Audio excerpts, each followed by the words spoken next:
Hi guys, I'm Ponky and welcome to a mini vlog. আৰু আজিৰ দিনটো হৈছে অলপ স্পেশাল কাৰণ আজি আমি কলেজ যাম এজ এ সিনিয়ৰ। yes আমি 5th sem পাই গলোহি আৰু 5th semৰ প্ৰথম দিনটো নগলো, এয়া মানে সোমবাৰৰ পৰা একেবাৰে ষ্টাৰ্ট কৰিছো। হাই দীক্ষা। হাই আমি কলেজলৈ আহিছো।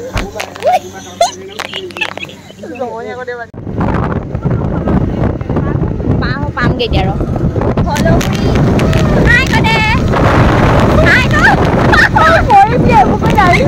Hi guys, আজি আমাৰ ফাৰ্স্ট ডে কলেজ।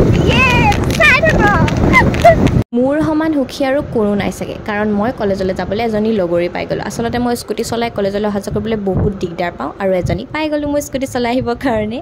আৰু এয়া আমি ইণ্টাৰ্ণশ্বিপৰ ৰিপৰ্ট গৈ কলেজত বনাইছোঁগৈ, যিহেতু আমাৰ ঘৰত কাম নাই, আমি প্ৰাইম মিনিষ্টাৰ। সেইকাৰণে ৰিপৰ্ট বনাইতো আমাৰ হ'ল, কিন্তু এগৰাকী ৰিপৰ্ট বনাই নাই হোৱা। মানে এনেকুৱাই তাইৰ লেকচাৰ, মই নকৈছোঁ, আপোনালোকে জাষ্ট চাওক। এটা কথা কম, এইজনী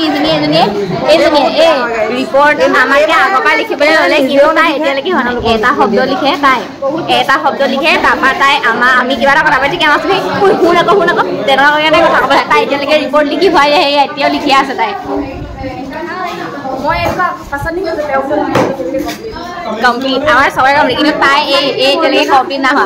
মোৰ দেখা এইজনী ৰিপৰ্ট বনাই হৈ গ'ল। তাৰপাছত আমি গ'লোঁ কেণ্টিনত অকণমান আড্ডা মাৰি খানা খাবলৈ আৰু ক্ৰাছসকলক চাবলৈ। এনেই ধেমালি কৰিছোঁ দেই, একো ক্ৰাছক চাবলৈ যোৱা নাই, আমি খাবলৈ গৈছিলোঁ কেণ্টিনত। যে ছিনিয়ৰ হিচাপেতো বহুত আশা লৈ গৈছিলোঁ যে বহুত সন্মান পাম বুলি, কিন্তু কোনো চিনিয়ে নাপালে আমাক। আমি ছিনিয়ৰ নে লগৰ নে, এজনীকতো কোনোবাই ভণ্টি বুলিয়ে মাতি দিলে। কি লাজৰ কথা মানে।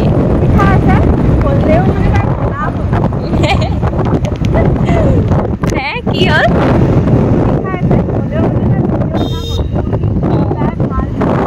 গাইজ মোৰ হেডেক হৈছে, মোৰ বিষ, মোৰ মানে বহুত মোৰ বিষ, মই ক'বই পৰা নাই, ইমানেই মোৰ বিষাইছে। আৰু সেই টেম্পুখনেও আমাক পাছ পেলাই গৈছে একদম, এইখনে একদম পুৰা স্পীডত। গাইজ মই ভাল ব্লগাৰ হ'বলৈ বহুত ট্ৰাই কৰিছোঁ, সেইকাৰণে মই হেডেক হৈ আছিলে যদিও মই তেনেকৈ ভিডিঅ' বনাইছিলোঁ আৰু দীক্ষাই মোক সেইটোকে কৈ আছিলে। গাইজ নেক্সট ব্লগ আহিছে, বাই বাই।